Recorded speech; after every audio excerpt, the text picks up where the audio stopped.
आज हम लोग 20 के दांत शीर्षक कहानी के प्रश्न उत्तर को लिखेंगे, जो 10वीं वर्ग के हिंदी के पाठ्य पुस्तक से लिया गया है।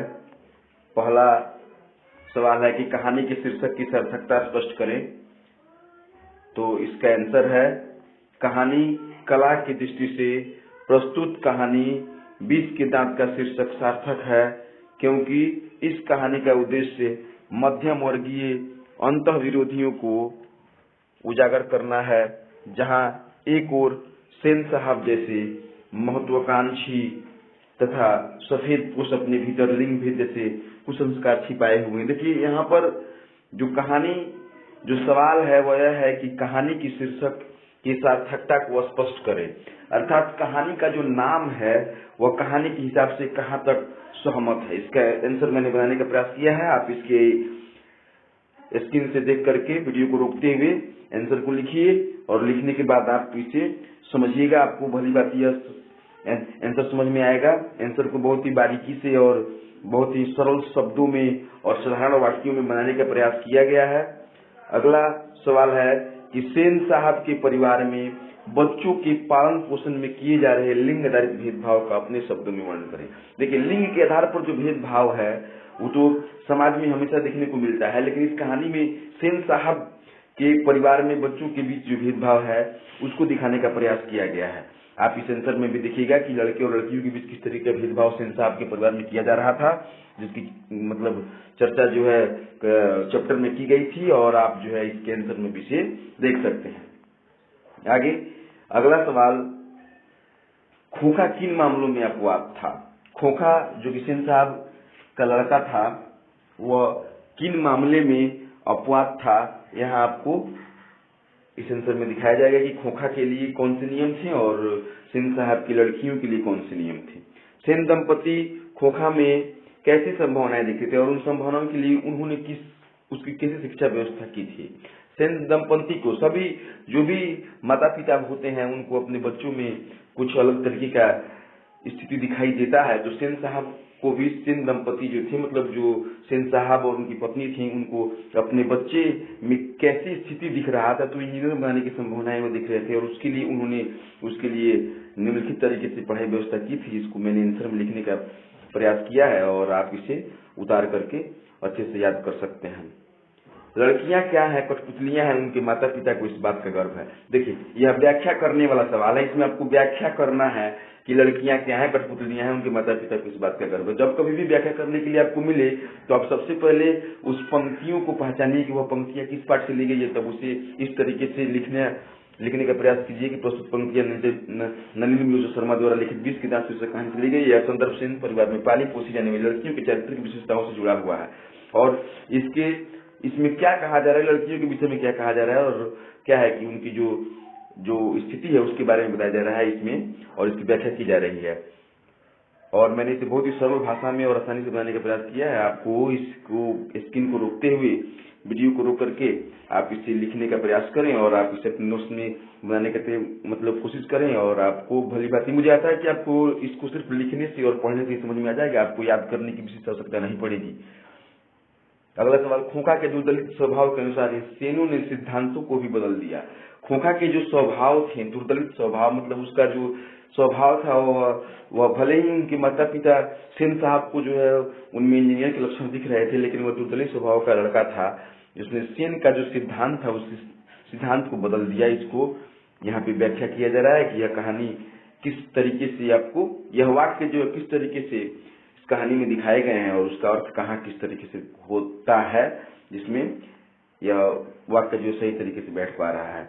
अगला आपको सवाल मिलेगा, इसमें थोड़ा सा यह बड़ा होते जा रहा है, तो कोई आपको परेशान होने की जरूरत नहीं है, आप आसानी से इसे लिख सकते हैं और लिख करके याद करने की कोशिश और समझने की कोशिश कर सकते हैं। ऐसे ही लड़के आगे चलकर गुंडे, चोर और डाकू बनते हैं। यह वाक्य जो है क्या व्याख्या करता है, यह वाक्य कहानी में कब और किस तरीके से कहा गया है और इसका क्या अर्थ निकल रहा है, इसको मैंने व्याख्या में उत्तर के रूप में डाल दिया है। आप इसे लिख करके आप समझ सकते हैं कि यहाँ कैसे इस वाक्य को दिखाने का प्रयास किया गया है कहानी में।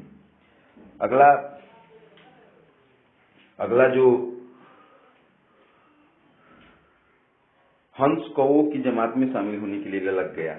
हंस अर्थात सेन साहब की लड़की को हंस यहाँ पे कहा गया है, और कौवा अर्थात जो वहाँ पे अगल बगल जो गरीब बस्ती के बच्चे थे, गरीब परिवार के जो बच्चे थे, उनको कौवा कहा गया है। और इसमें जो है इसमें दिखाने का प्रयास किया गया है कि हंस कौन है, कौवा कौन है, और यह किस तरीके से हंस जो है वो कौवे की जमात में शामिल होने के लिए ललक गया। ललका ही नहीं, जाके इसमें शामिल भी हुआ और कुछ लड़ाई झगड़ा भी किया, मामला गंभीर भी किया, और जिसका निपटारा जो है सेन साहब कैसे करते हैं, इसको कहानी में बड़ी अच्छी तरीके से समझाया गया। आप कहानी को पढ़ लीजिएगा और मेरे आंसर को देखिएगा तो आपको आसानी से बातें समझ में आ जाएंगी, और मुझे आशा है कि आपको परेशान होने की ज्यादा आवश्यकता नहीं पड़ेगी।